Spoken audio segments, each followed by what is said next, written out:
Saudara sekalian, kita melanjutkan pembahasan bagaimana menafsirkan kitab suci. Kita akan lihat bagaimana kita menafsirkan kitab Ulangan. Ini merupakan sebuah kitab yang sangat indah.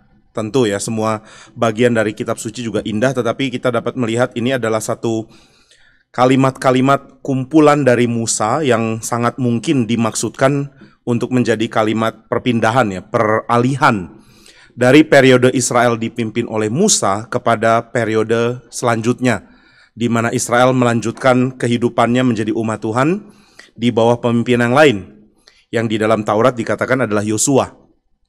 Nah, jadi kita akan lihat apa yang kita bisa pelajari sebagai garis besar dulu, untuk nanti kita bisa menafsirkan bagaimana kitab ini harus dibaca. Nah, saudara, yang pertama kita akan coba pahami bahwa ada dua golongan penafsiran mengenai kitab Ulangan. Yang pertama adalah yang melihat bahwa ini adalah kumpulan khotbah. Kita melihat bagaimana dari awal sudah ditekankan bahwa ini adalah perkataan-perkataan Musa, ya, sehingga ini adalah kumpulan khotbah. Namun sebagian lain mengatakan bahwa meskipun ini adalah kumpulan khotbah, tetapi gaya penekanan perjanjiannya itu sangat jelas. Jadi bisa dilihat perjanjian yang sangat umum di dalam tradisi Timur Dekat kuno, zaman ketika perjanjian lama ditulis. Ada perjanjian antara tuan dan rakyat gitu ya, ada perjanjian antara tuan dan orang biasa. Tuan akan menyatakan siapa dia, lalu tuannya akan memberikan apa yang menjadi syarat untuk masuk ke dalam perjanjian, dan tuannya juga akan memberikan apa yang menjadi janji dia. Kalau semua rakyat menjalankan apa, maka akan terjadi apa. Kalau mereka melanggar, akan terjadi apa. Tapi saudara, ada juga pendapat lain yang mengatakan bahwa perjanjian itu tidak selalu bersifat urutan syarat dan juga berkat ya, bukan mengenai berkat dan kutuk. Tetapi perjanjian di dalam daerah Timur Dekat kuno itu seringkali berupa kalimat-kalimat bijaksana. Kalimat-kalimat bijaksana mengenai bagaimana harus hidup baik. Jadi saudara, pendapatnya bukan ini ya, bukan saya hidup baik nanti dikasih hadiah sama Tuhan. Saya hidup buruk nanti dikasih bencana sama Tuhan atau hukuman. Tapi ada yang mengatakan, sepertinya perjanjian di dalam daerah Timur Dekat kuno tidak semua modelnya begitu. Ada yang modelnya atau bahkan banyak yang modelnya adalah perjanjian di dalam kata-kata hikmat. Kalau engkau ingin hidup baik, jalani seperti ini. Ini adalah sesuatu yang secara otomatis akan membuat kamu hidup baik. Bukan hidup baik karena diberikan hadiah oleh Tuhan. Jadi raja itu tidak selalu bersifat akan memberi upah bagi ketaatan atau memberi hukuman bagi pelanggaran. Raja juga bisa bersifat memberi hikmat sebagai pengajar. Raja mempunyai hikmat dan mengajarkan kepada rakyat. Kalau kamu jalankan ini, nanti kamu akan baik. Kalau kamu tidak jalankan, kamu akan buruk. Jadi bukan karena raja mengancam ya, atau raja memberikan janji hadiah, bukan. Ini sama seperti seorang guru misalnya mengatakan kepada muridnya, ayo rajin belajar supaya naik kelas. Ini bukan berarti kalau murid rajin belajar, guru lihat dan guru senang, lalu guru beri upah yang namanya naik kelas. Tentu tidak.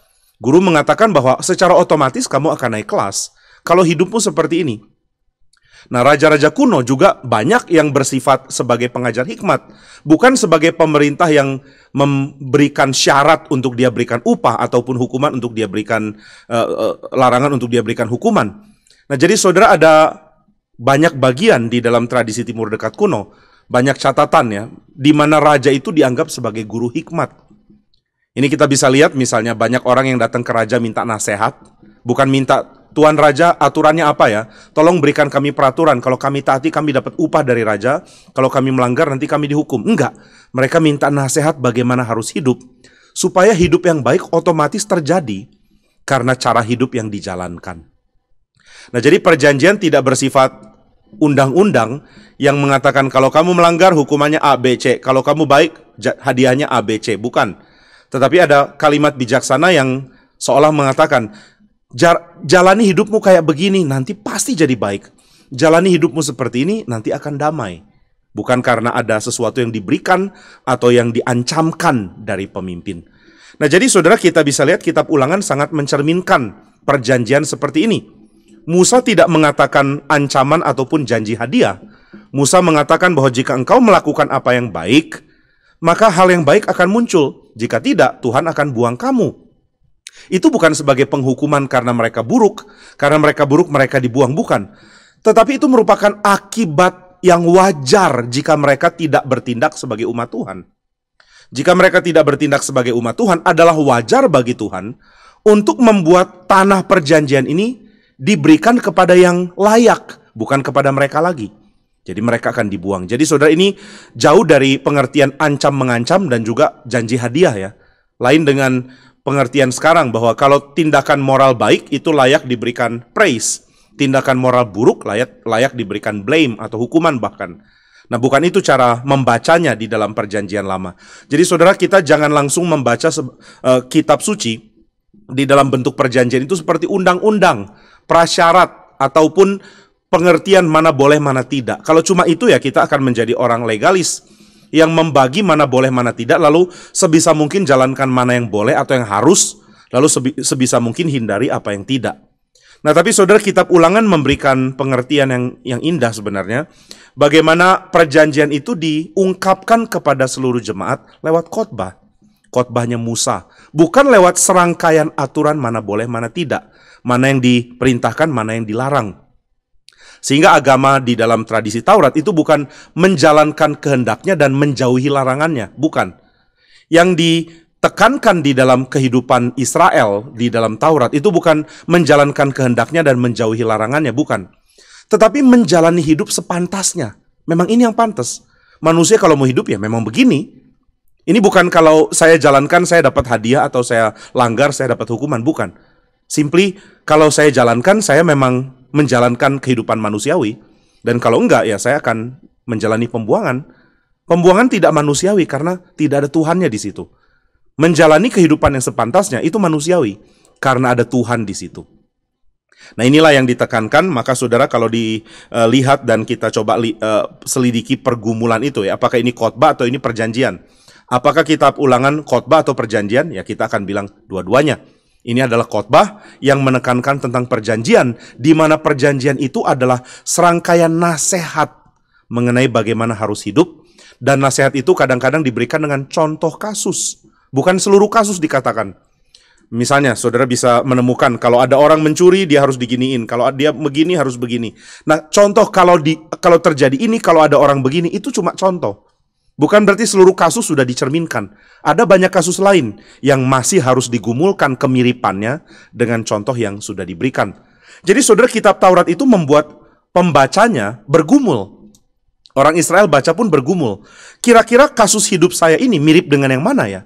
Lebih mirip contoh yang mana yang saya sedang alami. Dan pergumulan ini juga yang kita akan gumulkan. Dari kasus yang saya alami dalam hidup saya, ini lebih mirip ke contoh yang mana ya. Dan itu yang menariknya dari baca Alkitab. Saudara mendapatkan all sorts of examples, ya, segala jenis contoh. Dan saudara bergumul untuk menyelidiki mana yang saya alami yang lebih cocok dijelaskan lewat mana gitu ya. Nah, saudara, ini adalah sebuah khotbah. Dan alasan kenapa kitab ini diramu atau ditulis dan disebarkan dalam bentuk catatan khotbahnya Musa, ada beberapa aspek ya, ada beberapa hal kenapa kitab Ulangan ditulis sebagai ini dengan cara begini, atau kenapa kitab ini adalah kumpulan khotbahnya Musa. Hal pertama, saudara, ini yang dikatakan oleh seorang teolog perjanjian lama namanya Gerhardus Voss. Gerhardus Voss. Nah, Gerhardus Voss mengatakan satu kalimat yang penting di dalam bukunya Biblical Theology. Dia mengatakan bahwa apa yang dikatakan oleh Nabi itu dikatakan oleh Allah. What the prophet said, God said. Nah, saudara, kitab Ulangan itu adalah semacam perpindahan, shift. Perpindahan dari kehadiran Tuhan yang bicara langsung. Kalau saudara baca Keluaran, Imamat, Bilangan, nggak ada dikatakan, aku berkata kepadamu, Musa. Bukan, tapi Tuhan berkata kepadamu. Musa mengatakan perkataan Tuhan. Musa sedang bicarakan bicaranya Tuhan. Lalu kitab Ulangan, dari pasal yang pertama sampai terakhir, adalah Musa yang berbicara. Apakah ada penurunan kualitas? Nah, ini yang mau ditekankan oleh kitab Ulangan. Nggak ada. Tidak ada penurunan kualitas ketika dikatakan Allah berkata, dan ketika dikatakan Musa berkata. Saudara mungkin pikir, loh nggak bisa dong, Allah lebih berotoritas dari Musa. Tapi Alkitab justru ingin menekankan, enggak. Allah dan Musa sama-sama berotoritas, karena baik perkataan Allah maupun perkataan Musa adalah perkataan Allah. Ada orang pernah tanya, mana lebih berkuasa, perkataan Paulus dalam surat Roma atau kalimat Yesus dalam Injil? Dan kalau saudara jawab kalimat Yesus dalam Injil, celaka. Itu berarti saudara menganggap ada wahyu yang lebih dari Tuhan, ada wahyu yang kurang dari Tuhan. Nah, kita nggak percaya itu. Kita percaya dari Kejadian sampai Wahyu, setiap kata itu dinafaskan oleh Tuhan. Nah, jawaban yang tepat adalah mana lebih berotoritas, kalimat Paulus dalam surat Roma atau kalimat Yesus dalam Injil Matius? Jawabannya adalah sama-sama dari Roh Kudus kok. Nah, itu yang harus kita ketahui ya. Jadi, kitab Imamat mencatat kalimat Tuhan. Tuhan yang ngomong, jika engkau mau memberikan persembahan, harus yang begini. Tuhan yang bicara. Kitab Ulangan, Musa yang bicara. Apakah ada penurunan kuasa? Tidak, sama. Nah, jadi kitab Ulangan sedang membicarakan sebuah shift dari kehadiran Tuhan yang bicara langsung ke kehadiran pengantara yang sekarang memakai nama Dia. Dan kalau saudara baca di dalam kitab Mazmur, Daud bermazmur, saudara baca dalam Yesaya, Allah berfirman, itu otoritasnya sama. Nah, jadi ini yang mau ditekankan di dalam kitab Ulangan, ketika kita terbiasa dengan Allah berfirman di dalam kitab Imamat, kitab Bilangan, sekarang kita juga terbiasa dengan kalimat yang berotoritas sama, yaitu kalimat dari Musa. Jadi kata-kata Musa dalam kitab Ulangan adalah kata-kata Tuhan. Nah, maka ada perkenalan di dalam kitab Ulangan. Kitab Ulangan mempunyai tempat yang unik, di mana Allah berfirman lewat kata-kata Musa. Bukan lewat demikianlah kata-kata Allah. Sama. Maka surat Paulus, surat Petrus, surat Yohanes, sama otoritatifnya dengan kata Allah di dalam kitab Imamat, atau Keluaran, atau Bilangan. Nah, ini hal pertama, kenapa memakai bentuk khotbah yang menekankan perjanjian. Hal kedua yang juga saudara bisa lihat di dalam kisah kitab Ulangan, waktu saudara baca adalah ada banyak cerita. Dan kalau saudara baca, nanti kalau saudara baca, saudara bisa deteksi ya, ceritanya umumnya adalah tentang kegagalan dan kesetiaan. Kegagalannya adalah kegagalan umat, kegagalan Israel, sedangkan kesetiaannya adalah kesetiaan Allah. Saudara akan menemukan misalnya Tuhan mengatakan, jangan ambil tanahnya Edom, saya sudah kasih ke mereka. Itu dicatat di Kejadian loh. Jadi Tuhan masih mengingat janjinya di Kejadian, yang sudah terjadi lama sekali, ratusan tahun sebelumnya. Tuhan berjanji ratusan tahun sebelumnya kepada orang yang bukan termasuk umat Tuhan, bukan Israel. Tapi apa yang Tuhan janjikan, Tuhan jalankan. Jangan ambil tanahnya Moab, jangan ambil tanahnya Edom, saya sudah berikan kepada mereka.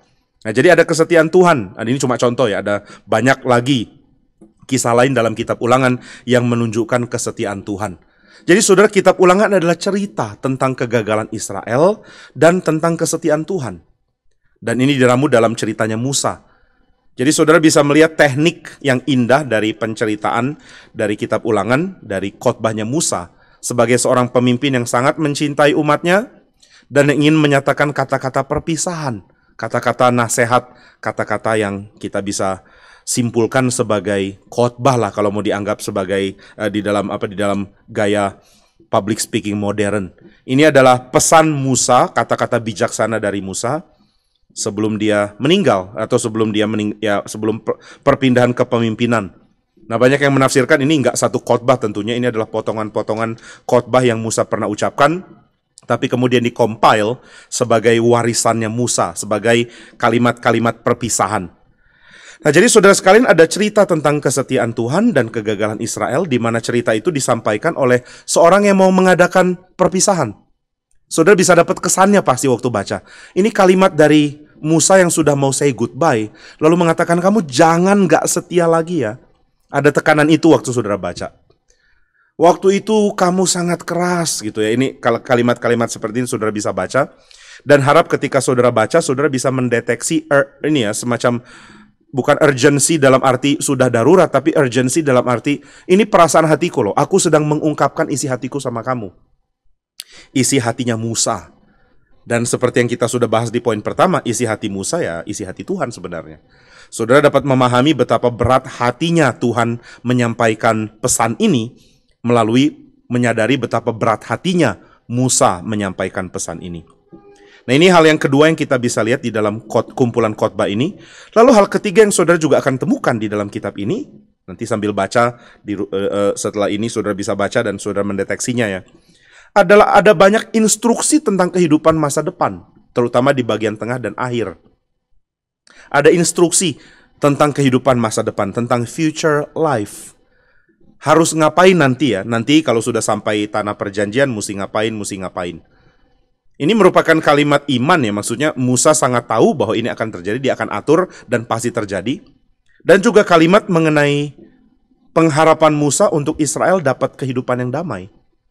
Bagaimana bisa damai? Di dalam ketaatan. Ketaatan kepada apa? Ketaatan kepada pengaturan Tuhan. Nah, maka ada instruction, ada instruksi untuk kehidupan nanti harus gimana. Kalau nanti sudah sampai di tanah perjanjian, mesti ngapain, mesti ngapain, mesti ngapain. Nah, saudara, ketika saudara membaca bagian ini, ketika saudara melihat instruksi untuk apa yang harus Israel lakukan, jangan cepat bosen. Jangan cepat mengatakan, ini nggak ada kaitan dengan kami. Masa lalu Israel mungkin bisa jadi pelajaran bagi kami. Tapi ke depan, imam mesti tinggal di kota apa, mesti ada apa. Itu gimana ngertinya ya? Apa gunanya itu buat kita? Nah, kita sudah membahas di dalam pertemuan yang lalu mengenai kitab Bilangan, bahwa Tuhan menginginkan kita untuk peduli kepada Israel ini loh. Sama seperti Tuhan sangat concern untuk atur mereka, demikian harusnya pembaca juga memiliki concern yang sama. Dan saudara, tulisan dalam kitab suci itu dimaksudkan untuk menolong kita punya concern kepada mereka. Baik narator maupun kata-katanya, itu dipilih supaya pembaca concern sama tokoh utamanya. Saya nonton beberapa seri dari ini ya, dari seri detektif Sherlock Holmes. Lalu satu kali ada saat di mana Sherlock Holmes-nya mati gitu ya.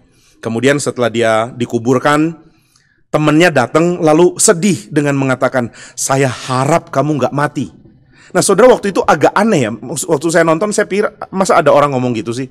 Masa ada orang ngomong ke kuburan lalu mengatakan, "Saya harap kamu nggak mati."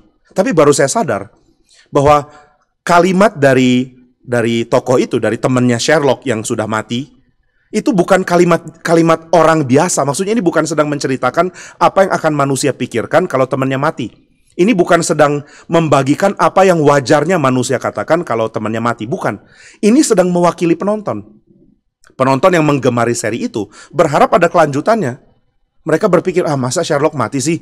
Ayolah, masih adalah seri berikut, jangan berakhir begini. Nah, jadi pengharapan penonton itu diwakili oleh si temannya itu. Saudara akan menemukan itu banyak di Alkitab loh. Alkitab lebih dulu lakukan itu. Pengharapan kita pembaca itu diarahkan oleh kata-kata di dalam. Kata-kata di dalam itu tidak ditujukan untuk mencatat apa yang wajarnya terjadi kalau terjadi sebuah peristiwa. Ini bukan laporan koran. Ya, saudara tahu juga lah, koran pun ada tendensi politik tertentu kebanyakan. Nah, jadi ada tendensi di dalam kitab ini. Saudara nanti coba cari ya. Tendensinya adalah supaya apa yang kita rasa waktu baca itu diwakili, diarahkan oleh tulisan ini.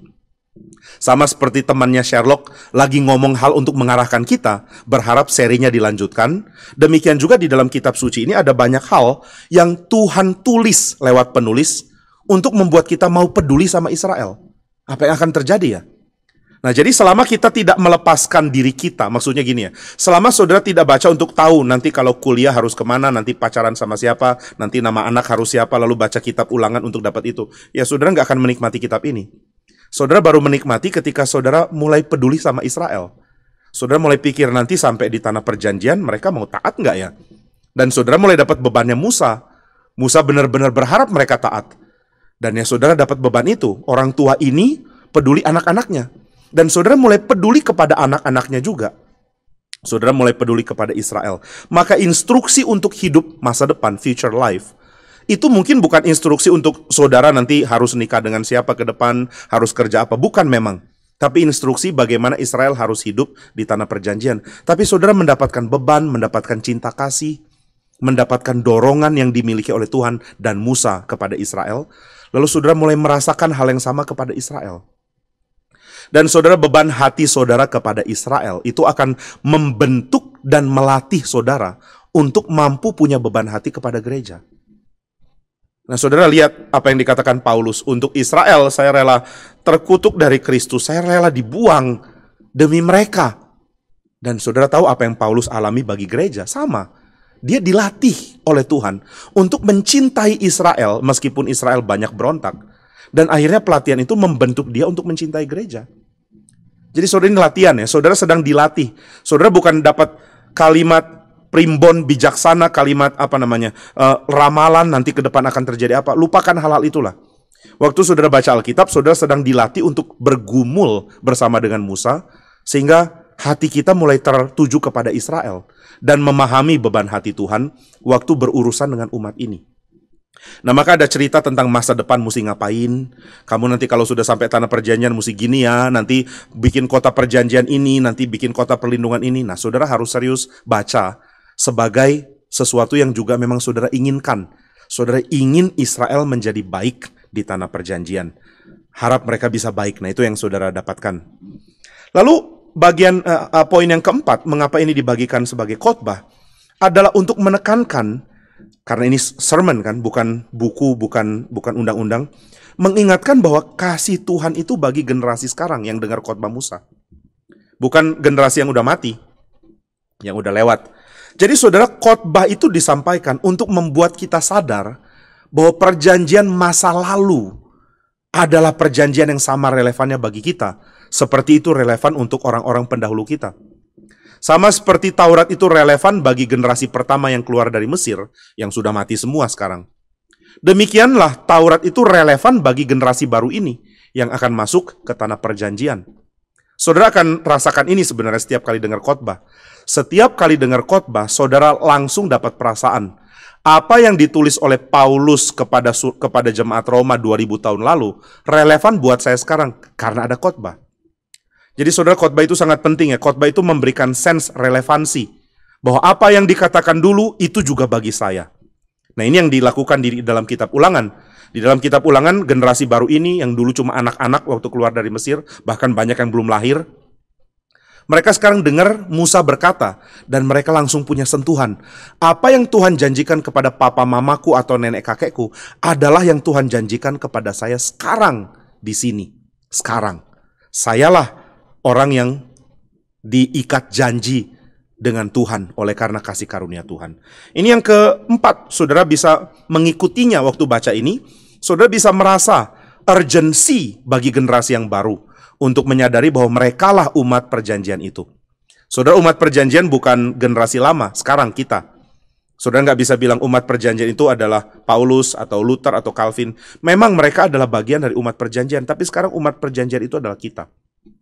Nah, saudara akan dapat itu waktu baca ya. Saudara akan dapat perasaan bahwa saya adalah umat itu sekarang. Bukan papa mamaku, bukan nenek kakekku, atau kalau konteksnya kita, bukan tokoh-tokoh Alkitab, bukan Abraham, Ishak, Yakub. Saya sekarang. Bukan lagi Musa, saya. Bahkan bukan lagi Yosua, bukan lagi Paulus, bukan lagi Yohanes, tapi saya sekarang. Dengan cara membaca apa yang dikatakan atau dikhotbahkan Musa pada zaman itu. Itu poin yang keempat. Lalu hal kelima yang juga kita bisa selidiki adalah bahwa kisah Alkitab itu bergerak terus. Taurat itu berlaku sebagai sesuatu yang akan digerakkan terus dalam sebuah cerita. Kita tidak baca Alkitab sebagai gambar mati yang banyak gitu ya. Bukan series of still pictures, bukan seri gambar-gambar. Tapi ini seperti sebuah film. Saudara sedang mengikuti sebuah cerita. Saudara sedang membaca sebuah cerita yang jalan terus. Nah, Ulangan mempunyai kesan itu karena Ulangan seperti merangkum apa yang before, lalu memberikan pendahuluan untuk apa yang nanti, next. Next-nya apa ya? Sebelumnya apa? Next-nya apa? Nah, saya mengatakan poin ini supaya waktu saudara baca, saudara cari itu. Kalau saudara tanya, kenapa ini disebut cara menafsirkan? Ya, saya sedang memberikan sesuatu yang memang mengarahkan saudara, nanti bacanya akan kemana. Kalau saudara bilang, jangan diarahkan dong Pak, biar kami temukan sendiri. Saya agak khawatir kalau begitu ya, karena kadang-kadang kita perlu sedikit sentuhan dulu, sedikit informasi, supaya kita tahu apa yang harus dicari. We know what to look for di dalam buku ini. Ketika kita tahu apa yang akan kita cari, waktu kita dapat, kita akan rasa senang loh. Saudara, kalau saya baca cara menafsirkan, lalu cara menafsirkannya terlalu hati-hati, nggak mau mengarahkan, nggak mau kasih hint apapun. Pokoknya kalau menafsir mesti ingat masa lalu, masa depan, konteks, dan lain-lain. Nanti cari sendiri. Saya agak merasa kurang dapat sentuhan di situ. Tapi begitu diberikan hint, nanti di kitab ini ada ini loh, ada ini, ada ini. Waktu saya baca dan menemukan itu rasanya menyenangkan. Maksudnya menyenangkan adalah, oh ternyata benar loh, kitab ini lagi ngomong apa yang dikatakan. Nah, maka saudara nanti coba baca dan saudara akan menemukan kitab ini adalah kitab progres. Merangkum yang lalu tapi memberikan fondasi awal untuk kedepannya ngapain. Ini saya pikir sangat penting, ini juga hikmat bagi kita. Kalau Musa adalah seorang yang sudah tua dan sudah akan pergi, sudah akan meninggal, dia tidak cuma ingat masa lalu dirangkum, dia juga pikirkan bahwa kehidupan akhir dia menjadi dasar, menjadi permulaan bagi generasi yang berikut. Saya sangat mengagumi Pak Tong dalam hal ini ya. Dia bukan merangkum pelayanan dia dulu saja. Dia merangkum pelayanan dia dulu lalu memberikan fondasi untuk pelayanan ke depan. Nah, ini yang dilakukan Musa, merangkum apa yang terjadi sepanjang perjalanan di padang gurun dan dia memberikan fondasi nanti kalau sudah masuk Kanaan ngapain. Dan ini peralihan itu indah sekali. Saudara akan menemukan nostalgia dan pengharapan itu jadi satu. Menemukan sejarah dan eskatologi jadi satu. Sejarah dan future jadi satu di dalam kitab ini. Nikmatilah hal ini waktu saudara baca. Lalu hal yang terakhir, kitab ini berisi 4 jenis literatur. Nanti coba selidiki literatur yang mana yang saudara sedang baca ketika membaca ulangan. Literatur pertama adalah jenis khotbah. Jenis khotbah zaman kuno itu sebenarnya bukan khotbah seperti kita pahami sekarang. Zaman kuno, zaman perjanjian lama, zaman timur dekat kuno ketika kitab ulangan ini disebarkan. Khotbah itu adalah serangkaian kata-kata bijak.